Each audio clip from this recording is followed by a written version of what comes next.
Well, hello, I'm that Weems guy for First Person Safety and back with episode 2 with Karl Rehn. Karl, if you would take a minute to say hello and reintroduce yourself to everyone again. Well, for those just watching this episode, if you didn't watch episode one, I've been in the firearms training business for 30 years. I own my own training facility in Central Texas, about an hour outside of Austin. And relative to this episode, I have been hosting other classes, teaching my own classes, and traveling as a trainer for off and on for the last 20 or 30 years. I probably hosted my first course about 20 years ago and started teaching on the road about 10 or 15 years ago. All right. I asked Karl to come on because he shares those unique perspectives in that he operates his own facility, he hosts other instructors, and then he travels as well. I've had the privilege of both hosting Karl at my place and traveling to Karl's place. So I've got to see, and I've taken a class from Karl. So I've seen Karl from all three perspectives here, and he's one of the best in the business. And that's why I wanted his perspective here on this. One of the things I learned very quickly when I first started uh, teaching in the open enrollment circuit was that it was completely different than teaching in the law enforcement world. Because in the law enforcement world, your student body is also your workforce. If class is starting at 8 in the morning, everyone shows up at 8, you have them go set up the range, and then you start the class. And then you can have them put up targets all throughout the day and everything. Well, in the open enrollment world, that's just not the case. You are your workforce, and then whatever assistance you have. And so, Karl, I'd just like you to touch on in kind of whichever order you want to go on, just important things that people need to know about being traveling instructors, as well as if they want to start hosting people, and if they have their own facility in which to manage. Which would you like to talk about first? Let's start with doing your own stuff at home because Okay, I think there's more people that do that than do the other two things. sure. Here's the way that I operate, uh, and this is something that I think is unique to being a local instructor. Is local instructors have the opportunity to know their students better, to communicate with them more before and after class, and hopefully establish kind of an ongoing relationship. As I explained in the last episode, our program is built on a sequence of 4 hour classes that if you take all the pieces, you get about 40 hours of training.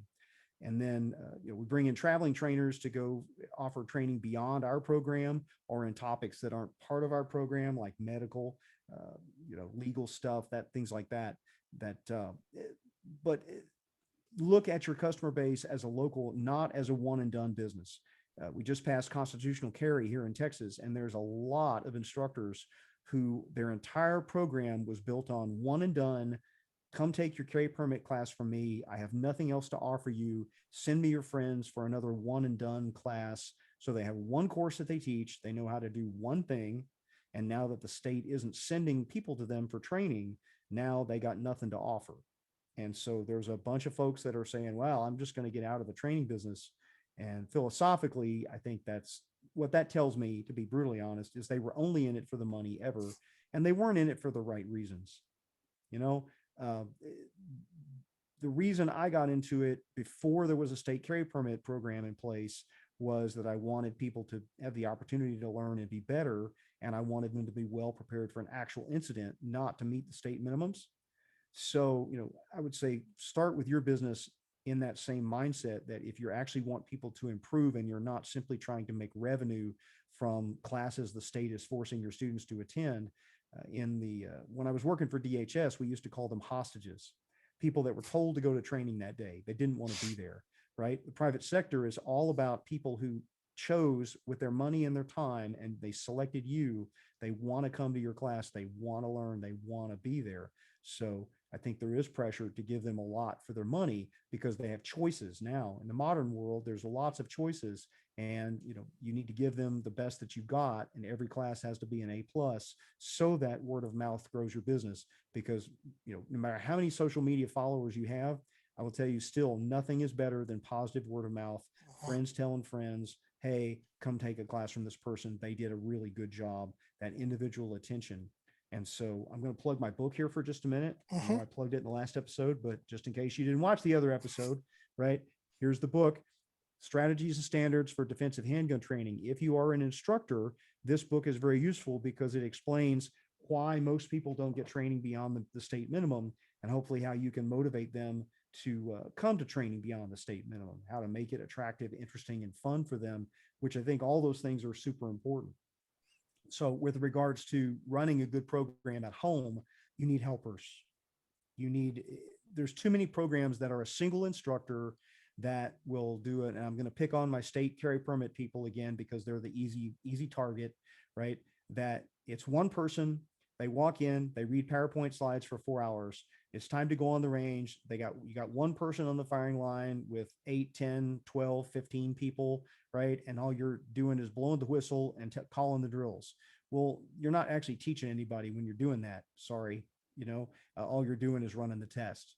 When we run classes, my goal is to have one assistant instructor for every 4 people that signed up. So if we have 8 people in class, there's 2 teaching. If we have 12, we have 3 teaching. If we have 16, we have 4 people teaching. And that is so that everyone gets eyes on, that students get individual attention, they get individual coaching. And maybe the most important thing, which relates to all 3 of the topics that we're talking about, is if you have a student that is grossly out of sync with the rest of the program, they've shown up for a particular class and the gun doesn't work for them, they have no idea what they're doing, or they're way overqualified to be in the class, then if necessary, you can take that one of your assistant instructors and say, please go work with this student offline. Generally, it's because they're grossly underqualified for the course that they signed up for. That happens a lot with traveling trainers and guest hosts. I do my very best to make sure that doesn't happen to people that I host. However, they have told me that that's happened to them many places. They Oh, show up yeah. for class and they've got 10 people in class, and one of them really needs NRA basic pistol 1, and they literally have no idea which of the gun to hang on to, but they're there to work on drawing from concealment to try to get to their 1 second from appendix carry concealment draw, and they're trying to learn skills that are way beyond them, and they can't participate in class because they're a safety hazard. They're not even close to being ready for that, right? And as a host hosting other trainers, that's, if you're a local instructor that has your own program and you're hosting other trainers, part of your job as a course host is to make sure those people don't end up in class. Or if they really want to attend, it's your opportunity to make some extra money training them up to the level where they can attend, because there is nothing worse than having a class. And I'm not going to mention the school, but many years ago, my wife and I attended a class. There was 15 people in class. 13 of us were qualified to be there. 2 were not. And at this very major $1,000 class school, 13 of us sat around while the class was taught down to the 2 people that needed NRA Basic 1. And it was a terrible waste of time for the rest of us. Yeah. And having had that experience as a paying customer, I vowed that I would never do that to anyone that came to me or my school or a class that I hosted. It wasn't fun for anyone except the 2 people that got basically private coaching. All right. A friend of mine bought a range in Northeast Georgia. The name of it is Red Hill Range. And when he bought it, he contacted me and said, what advice can you give? And I said, well, the most important thing for going your range is to have working bathrooms. Oh, yes. What can you offer as far as advice, as far as if you're going to operate your facility, what are absolute must-haves that must be present at your range, and absolute must-nots? Well, I mean, the things that we did when we built our place back in 2002, we spent a year looking for land. It needed to be not too far down off the major highways, no more than an hour from a major metro area. We insisted we had to have a classroom building with real air conditioning, not a window unit, not a trailer, no porta potties. My wife, being a longtime competition shooter, her comment was, if you want women to come to your classes, they need sanitary indoor bathrooms with air conditioning and no scorpions, no snakes, no bugs, and no porta potties. Guys are happy to, pee on the ground, but ladies, that's really not a viable option for them. And the other thing is, if you're going to have classes where older people and people with limited mobility, then, for example, we built our place with 3-foot wide hallways, and I have had students in wheelchairs and walkers and canes with limited mobility that they can pull right up to the door of the classroom building, park at the disabled parking spot, right, get out and come in, and they can roll all the way out to the range. So these places that are mud pits filled with rocks and mud and bugs and you need a 4-wheel drive vehicle to get in and out. And the classroom is an open field with a guy with a whiteboard. It's unprofessional in the modern era where there's country club indoor ranges that have, concierge parking and a catered valet. And, in the modern era, you're competing against some of those places. So if you have an outdoor range, you need to have some amenities. You need to spend the money so that it's comfortable for people to come, because there are places to go that are more expensive, that are more comfortable. And there are people that are only going to go to those places. And so, only the super gung-ho, diehards are going to come out in the middle of the swamp, in the rain and the mud and the gravel, and going prone in the, red ant hills and stuff like that. You got to pay attention to those things because it does matter. And honestly, I've gotten old enough now that there's facilities like, no, I'm done with that. I've done my time there and not doing it anymore. Yeah, I definitely see that from, the business side, and from the student side is they want to be comfortable where they're going to teach. Now, sometimes it's just not an option. One of the ranges where I teach, the only option is a porta potty. I don't Yeah. own the property. I Right. can't make changes to it. And so Right. I'm stuck with the facilities that are there. Um, When we built our place, we only built one bathroom. And when we host big events, like we'll host Masad Ayub and we'll have 30 people in the classroom, I have to rent porta potties to increase the bathroom space, because we don't have a way to build. It's cheaper for me to rent porta potties twice a year than it is to build another major bathroom building. And so, basically we give the ladies the priority in the nice bathroom, and, people that need the indoor bathroom, and everybody else, hey, if you can make do with the porta potties, then please do. But, I always rent them and I make sure they're clean and all that. So it's not just one that's been sitting out there all year, Right. because those can get horribly awful. yeah, and they're not full of spider webs. And Yeah. yeah. When I first started traveling as an instructor, I learned very quickly that I roll, and if it's an unknown host, I don't roll unless I'm completely self-contained, which means Absolutely. I take everything absolutely necessary to teach my class. Mm-hmm. I went to one where I talked with the host ahead of time, and I specified I need 2 target stands per shooter. And I think I had 7 people signed up for the class. Mm-hmm. He's like, no problem, we got that covered. Well, when I got to the range, there were 4 target stands, and I managed to build a couple of more out of pallets Yeah. that were in the trash heap, and to get it up to 1 target. And then we had to split into relays to do some of the other things. Right. And then another range that I went to, that they swore up and down to me that they had everything that I needed, and they didn't. And Ask so for photographs. yeah, and so I got after that. When if I've been to the host and I know that they've got what I need, then I'm, luckily to travel. I can say, of the places that I have been to, now this is not a, an indefinite list, because I haven't been to everywhere. I will roll to KR training outside of Giddings, Texas, and trust that Karl Rehn has what I need there to teach his class, and probably got everything anybody needs there to teach a class. John Murphy's range in Culpeper, Virginia, Mm-hmm. FPF. Um, um, Bill Armstrong at Meat Hall outside of Oklahoma City has everything that you need.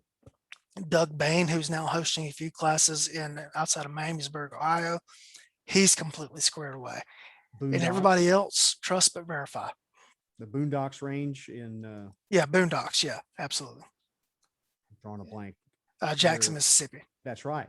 Yeah, Yeah, fantastic facility. yeah. I haven't traveled to the great extent that a lot of the other people have, but it just struck me as how quickly, you know, of my first 3 places that I rolled, they didn't have what they said they had to host the class. Right. And so I The started, advice the go ahead. advice I would give traveling trainers is go to the place that you're going to be teaching the day before. Arrive early enough that if you have to go to Home Depot and Lowe's and Walmart and, you know, be in your hotel room making PVC target stands that night, definitely make sure you have that kind of time. Don't fly in the morning, midnight the night before, show up at the range 10 minutes before class is supposed to begin and deal with the problems then, because that is guaranteed that's going to be a disaster. Yeah, I know Tom Givens tells a story that he flew to Minnesota to teach a class Oh boy. and gets out on the range the day before, and like, where are the target stands? They're like, oh, you're not bringing the target stands with you? He's like, I flew here from Tennessee. How did you expect me to get them here? Right. You know, it's kind of a shame that they had to build target stands. So, what other advice would you offer for like the guy that's traveling that he needs to know or she needs to know? Drop ship everything you can in advance. There's a number of trainers that fly in that have their packing list and they're like, send me your shipping address. Here's the Mhm. orders that are coming. And I'll get an order of targets and pasters. And they'll, instead of trying to pack it in their car, they'll just order it and drop ship it to me. Right. Right. So your host needs to be able to take delivery of stuff. If you're really doing a good job with your local home program, you have loaner gear, loaner holsters, loaner guns, loaner mag pouches, loaner belts. Because if they're people that have never trained with you before and they show up for a defensive pistol class in particular, they're going to not have what they need. They're going to get out of the car and they're going to have an Uncle Mike's holster or a Serpa holster, or they're not going to have enough magazines to get through the class. Ask a lot of questions about your students. Who did you take classes from before, right? And if you haven't heard of who that person is, you should look up their program and maybe even reach out to them and say, hey, one of your students, so and so, is going to come take a class. And, what exactly did they do with you, right? To have Right. an idea of what you're getting into.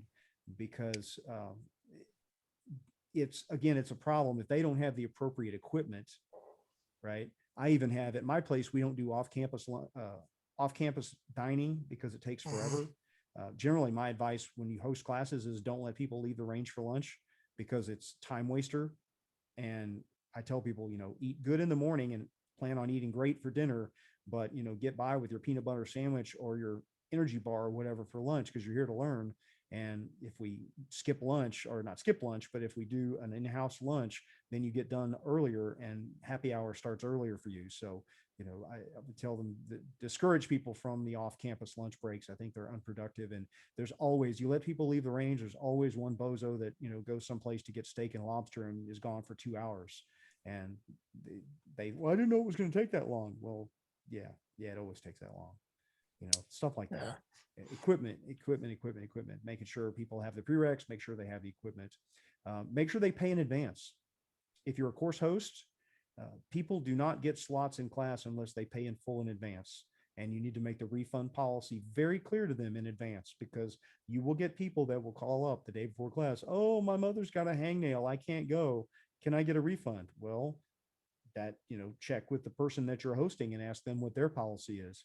if Right. if you needed 6 to make and that person drops out and now that person isn't making your minimum, you as the course host are often on the hook to pay their minimum because they got a plane ticket and a hotel and a rental car or whatever it is, or they just need to pay their rent that much because they make their living teaching classes, right?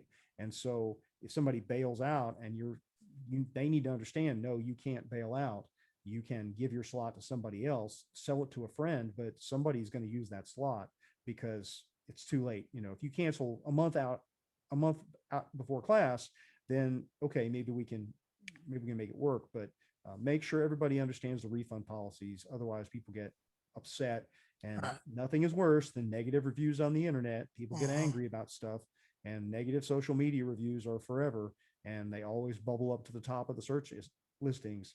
And Right. more people are motivated to write bad reviews than they are to write good reviews. And so, you want to make the customers happy as you can, but you need to be clear with them on the front end. Okay, you're signing up. That Right. means you need to pay in full in advance. And here's the refund policy, and here's the timeline, and here's the terms. Right. Right. So, all those things from a business side are very important. Make sure that people have all the information they need before class day. Make sure they know where the range is. Make sure they understand how to navigate to get there. Make sure they understand that they need to show up at least 15 minutes before class start time, right? If it's a 9 a.m. start, that's not 9 a.m. frantically tires spitting gravel in the parking lot. 9 a.m. is my mags are loaded, my gear is on, and I'm sitting in the classroom ready for class to begin. Nothing irritates traveling trainers or any trainer more than having to delay the start of class for 20 people because somebody is pulling into the parking lot at 8:55 and they don't have their mags loaded and they don't have their gear on. Yeah. You I tend smile to like you've lived that. Yeah, I attended an event recently and I asked one of the other attendees the day before, I said, what's the over and under on people we see frantically stuffing mags in the parking lot when they're being called to the firing line? Like, you signed up for a shooting class knowing that you're coming to a shooting class that entails having loaded magazines. Yeah, Yeah, that's kind of stuff that the student needs to prepare for ahead of time, but it's also something that an instructor, you need to be aware of. If I can throw one in here on my own, is that someone needs to be there meeting the students and controlling everything right from the start. absolutely. Yeah. Yeah, I've seen some disaster almost occur because something is going on. You're down there trying to get the target set up, and all of a sudden you hear somebody racking a slide behind you, Oh, yes. and you turn around. Okay, there needs to be somebody there that's taking control of people as they come Yes. in. I've In even my own got to the program, we do a gear right, check every right, arriving student. We have right. a loading and handling safe area. And I always have one of my assistants Hmm. stationed there doing nothing but looking over people's shoulders. And what gun are you got? Can you Hmm. grip that? Can you reach the mag release? Can you rack the slide on that? You know, that sort of thing. We identify special needs people right up front. Oh, Right. that holster is not going to work. That Yeah. sort of thing. Yeah. You Um, got to have the Walmart greeter policy going on. it That makes your once, life it makes everybody's life better because right. even right, the students, if you help them get set up properly for class, then they're Mhm. not all stressed out, Right. right? If it's just as simple as somebody greets them as they're getting out of the car, put your range bag here. Don't handle any firearms until we bring everybody down on the line. The Yep. classroom's up there. You're welcome to go gather with the other students. Yep. And you can Okay. send people very detailed pre-class emails, and guaranteed the problem students will not read them. Hmm. They just blindly just show up, and you can send it a week before class. You can tell them, if you need a belt, buy it here. If you need a holster, buy it here. Here's the brand of holster we recommend. It's Hmm. $35, All right. whatever. You can do everything short of showing up at their house a week before class to go through their gear, and they won't. Right? All There's right. always going to be the training community calls it that guy. There's that guy is always there. He's always showing up at somebody's class. Right. Let me say a few more things about hosting. Sure. If you're a person that hosts traveling trainers, strongest recommendation. Here's how I do my business. I do not host people that I have never trained with before. So going to events like the Tactical Conference or Shooter Symposium or Guardian Nation or whatever, don't host someone that you only know from internet stuff, because ultimately, if it's your hosting, it's your business reputation, right? It's your customers. If you're hosting, then you want your hosting of that trainer to have value. Your reputation. I only host the best. I only host professionals. I only host A-list people. So if you come to a class with me, even if you've never heard of this person, that it's going to be a quality course. Be careful about that. I hosted someone early on in my hosting career who came recommended by other people that I trusted, or at least thought were giving me good recommendations. And this particular instructor gave us 1 day of quality carbine training and 2 days of political ranting and off topic stories. And people were not happy with Yeah. the money they had invested and the amount of training that they got versus the amount of extraneous BS that they got. The other thing I would advise of is check to make sure, just because an instructor is quote unquote famous or well known, uh, doesn't necessarily mean they have a good reputation with those that are highly skilled or that are regular customers of training. So because you've heard of someone and you've seen all their YouTube videos, doesn't necessarily mean they're going to attract the sort of people that you want coming to the classes. Um, there was a trainer recently that was complaining because he had basically he was a YouTube type celebrity and was complaining that the people that showed up were grossly unqualified to be taking his course and were mainly there to take pictures and generate social media content for their own pages, simply wanting to be there and be around this person.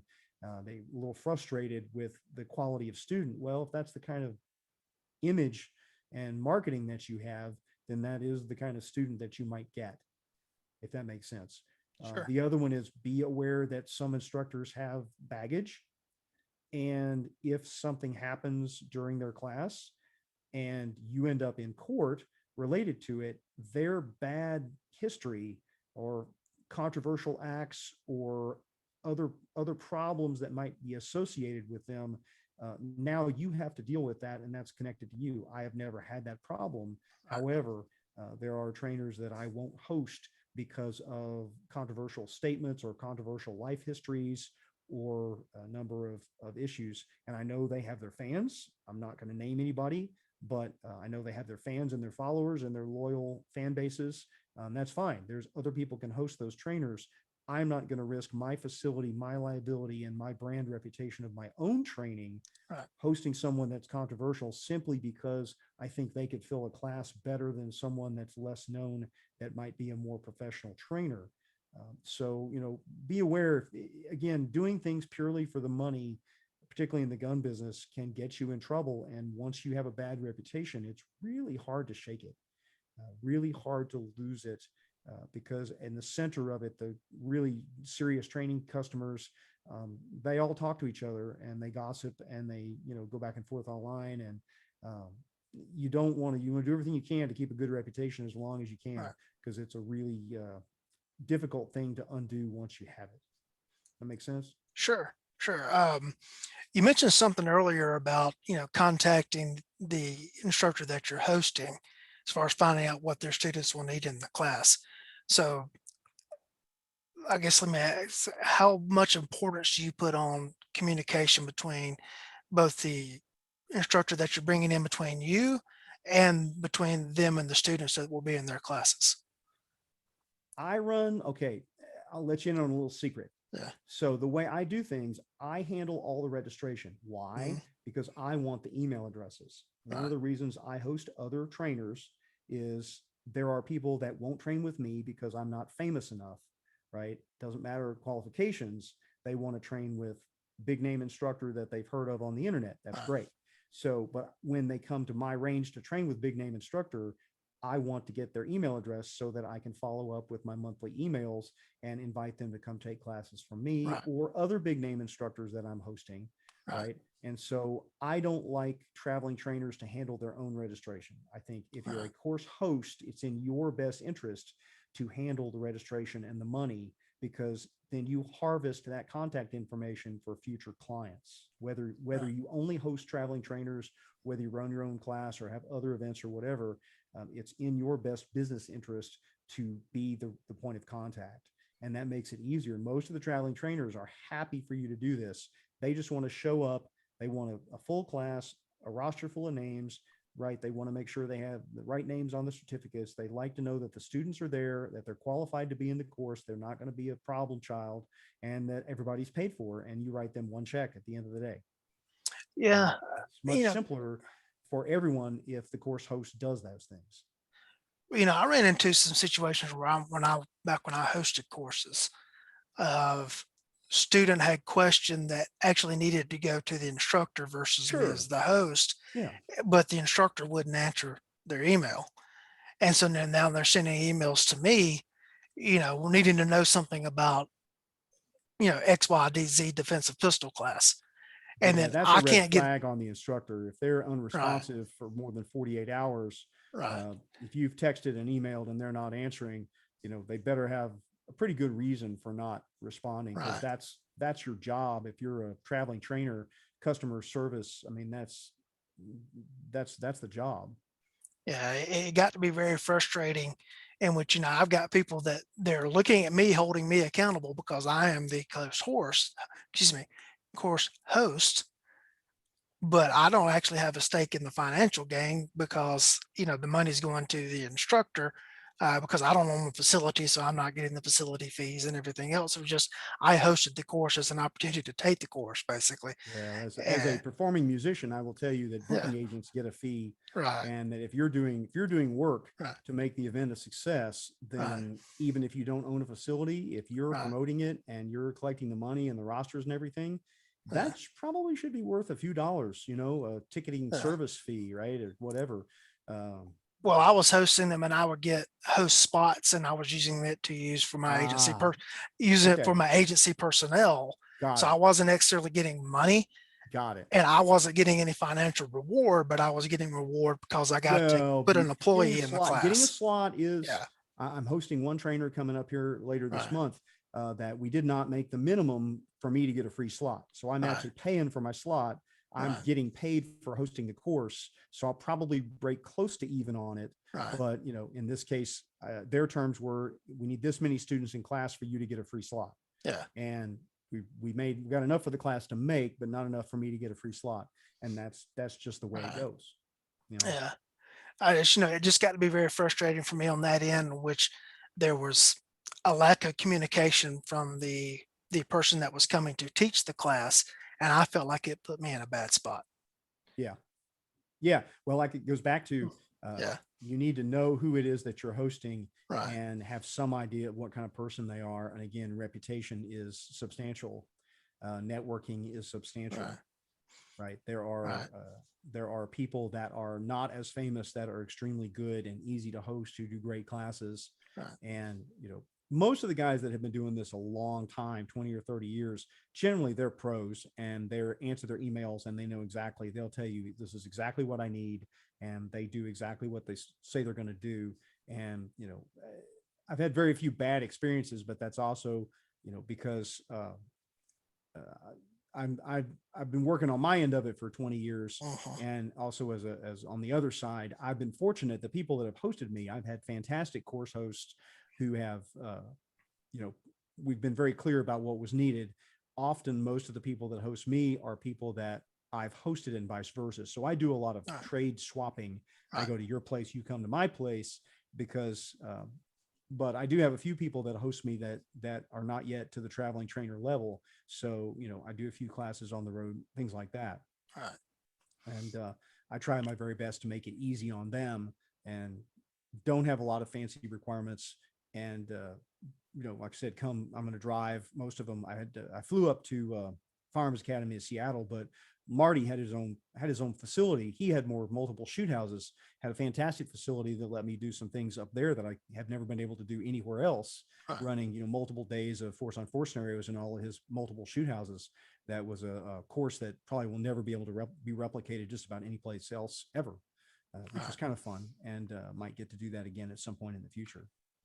Now, to me, the biggest benefit of hosting classes is that I got to see a bunch of classes. Oh yeah, right. And A so lot as of a my time. developing instructor, developing your own program and developing your own skills, how important can that be? Oh well, yeah. I mean, as my case, when I've got, you know, my own skills to develop, and then I have my staff of people like this one class coming up that we're hosting in July. You know, 8 of the 12 people taking the class are care training instructor staff, and we're paying for the course out of our own pocket. Well, in reality, what happened with most of them is they worked for me in other classes, and the money I would have paid them to work, I moved over to the tuition column, and most of them basically I'm paying for their slot, but they worked it off with hours spent on the range working, right? So in the end, they earned the money, and they just never got the check. I just moved money around, but yeah, I mean, in my case, I've got enough people on staff. If everybody shows up for a course, we can practically fill any class with any trainer that we want to host, just because I have a team of people that want to learn and get better. I mean, everybody in class, we try to get, you know, 16 to 32 hours of professional development every year for per person. And for me, for a typical year, I get over 100 hours of training every year, which is how I got to the 3,000 hour training mark just by hosting classes. It's really easy if I don't have to leave the house. You know, I step out the back door, walk down to the range, and can get 16 hours of training just Right. by being there and participating in the class for a weekend. So yeah, that's helped. That's one reason why I have so many hours of training, much more than the typical person. Uh, but I've learned an awful lot. Like you said, uh, I know you're running an instructor camp coming up to help people get to be better instructors. Well, one great way to learn how to be a better instructor is to see 10 different people teach defensive handgun one. Uh-huh. And you see all the different ways that they do it. And then you collect up all of the best things that you've seen other people do and all your best ideas. And then when you put your defensive handgun one class on, it's literally the greatest hits package from everyone you've ever trained with. And theoretically that should make for an extremely good course. It's the collective wisdom of, everything you've seen plus your own experiences. Yeah, that's one of the things I talked about in another episode was Bloom's taxonomy. And that's, one of the higher levels of learning is being able to analyze and synthesize and then create your own courses, your Right. own from the material that you've learned. And if all you've learned is from one source, then you're not really being able to learn how to analyze and decide what's best. But if you've Yep. seen, you know, 10 different takes on, the basic defensive pistol one class, and you can look and say, okay, I like the way Karl taught this. I like the way Tom Givens taught that. I like the way Dave Spalding taught this. And you kind of take that all, put it all together in your own packaging and synthesize your own course out of that. That's kind of the higher level of learning. But you have to have experienced all those different sources to be able to reach that point. Well, and to be honest, I think the other thing that comes up sometimes, there was a question someone posted recently online asking about, well, if somebody just wants to come watch the class but not participate, how should I handle that?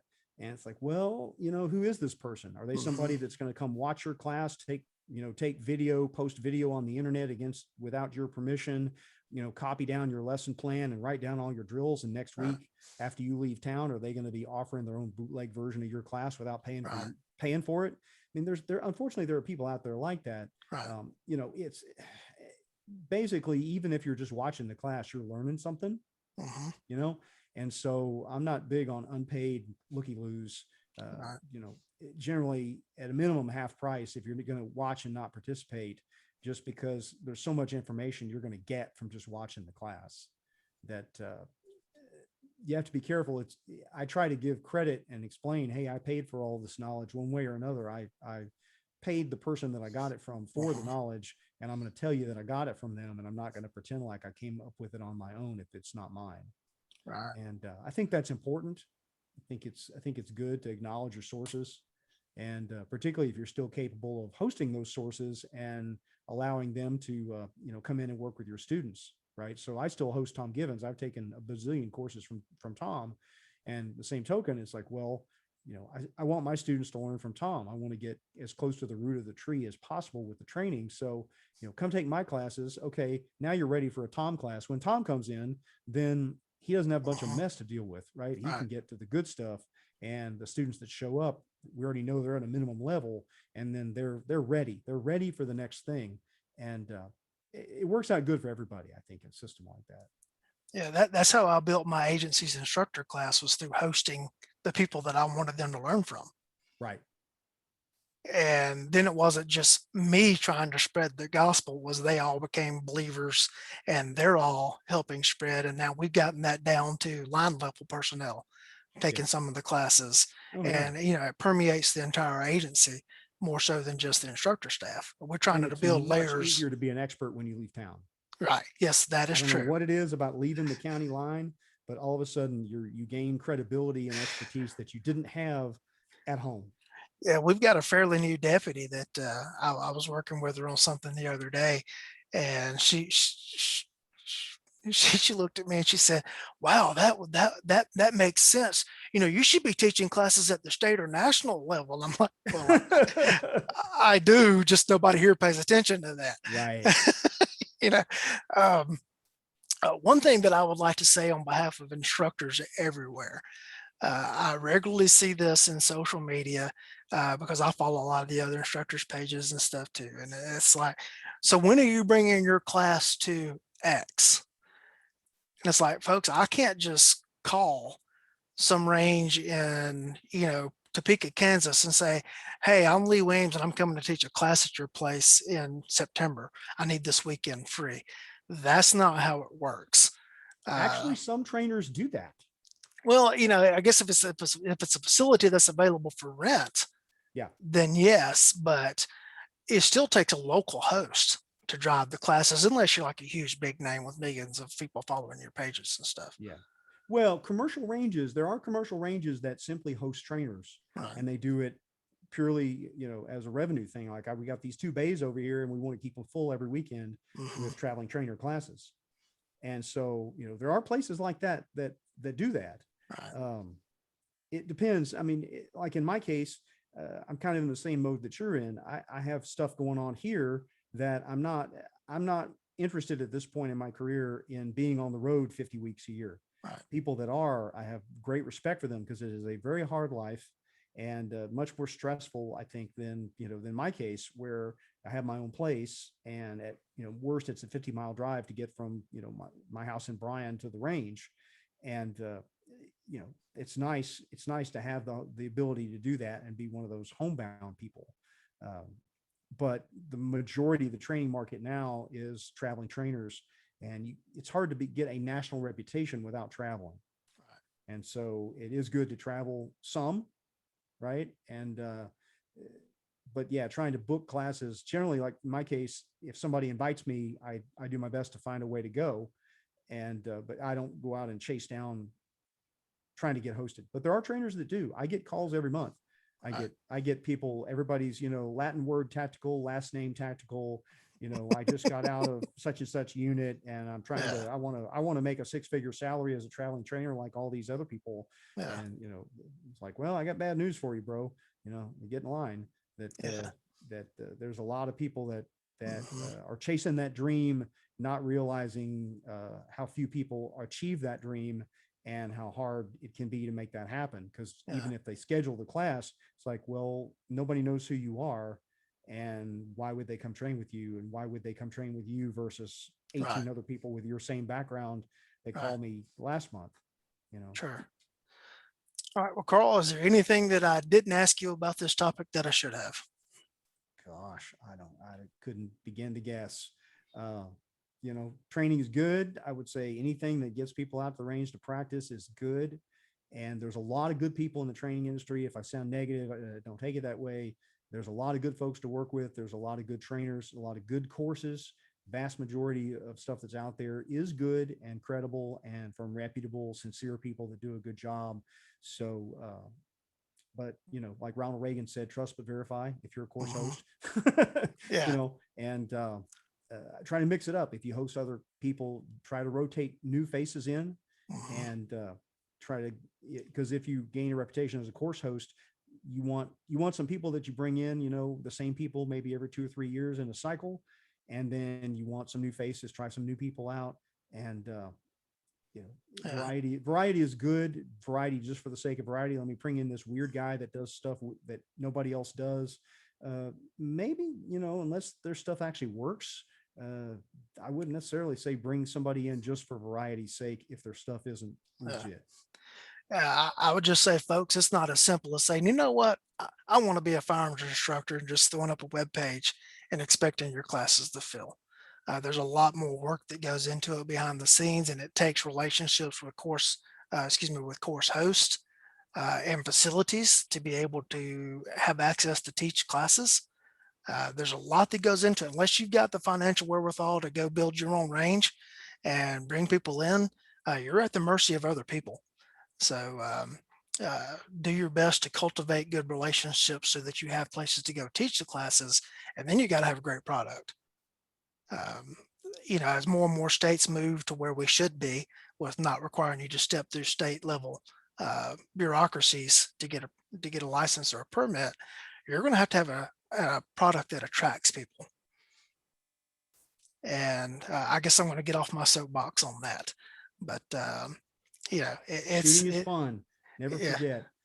You'll sell more classes telling people that shooting and coming to classes is fun than telling them it's good for them. People have been telling me it's good for me to go to the gym for years and years and years, and that does not motivate me to go to the gym.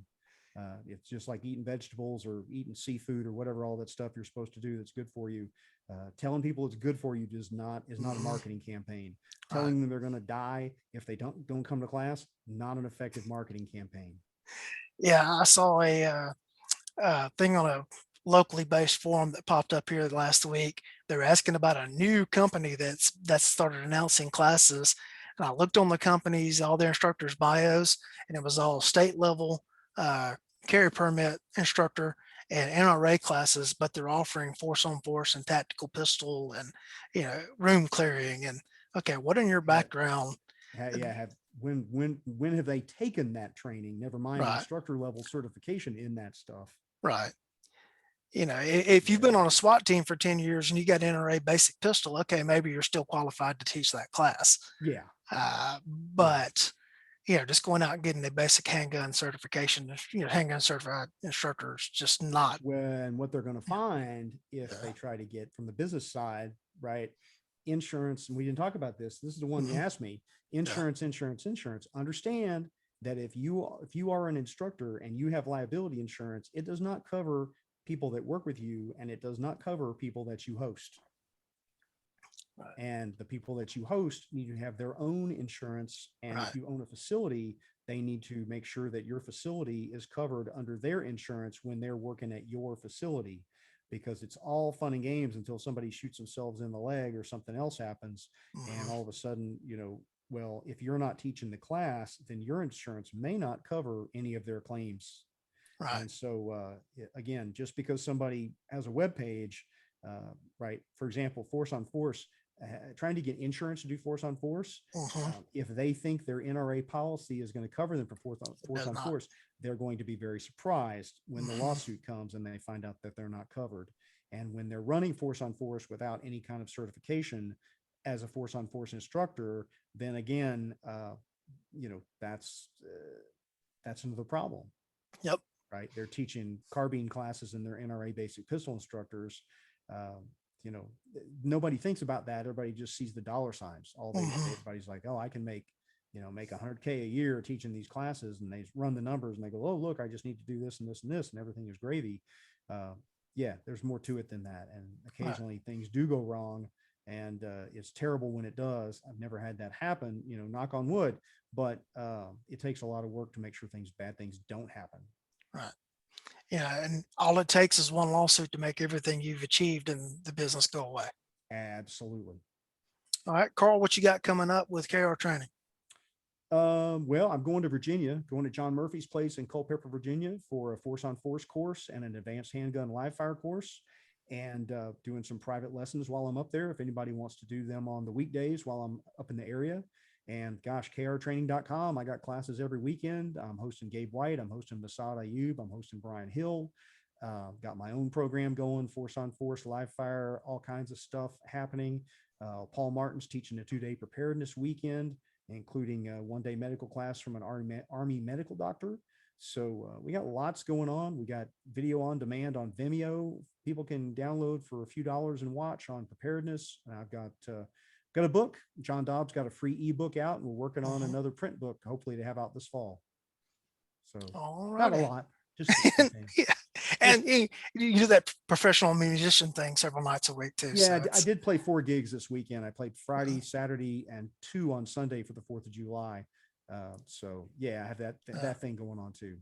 That's karlrehnmusic.com for the diehards, or Karl Rehn Music on YouTube. You can see what I do when I'm not shooting guns.